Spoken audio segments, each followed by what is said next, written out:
I'm one of the authors of the first peer-reviewed paper in the medical literature unaffiliated with the trial sponsor, which examined the original Pfizer COVID-19 vaccine trial data. To fully understand the issue of excess deaths, there needs to be proper scrutiny of the intervention that was implemented on more than 90% of the Australian population. That's COVID-19 vaccination.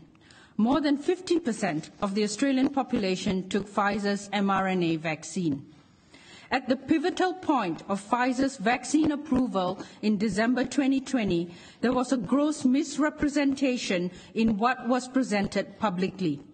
Instead of the 6 deaths publicly disclosed, 4 placebo, 2 vaccinated, suggesting a benefit of vaccination, there were in fact 11 deaths, with more deaths in the vaccinated arm, 6. We found undisclosed deaths, especially in the vaccinated arm of this clinical trial, in contravention to legal and ethical obligations of trial sponsors. As a healthcare professional registered in Australia, I felt it was my ethical obligation to inform the TGA for possible breaches of good clinical practice. The exchange of letters with Professor Lawler is in the AMS submission, which I hope this inquiry makes public shortly, as well as an additional letter to be tabled.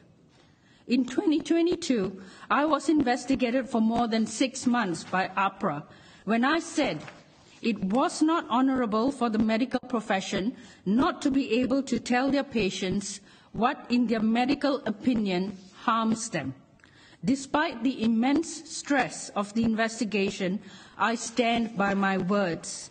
Have doctors in Australia been able to give valid, informed consent for COVID-19 vaccination in the background of unprecedented government-enforced coercion and incompletely scrutinized trial data by the regulator?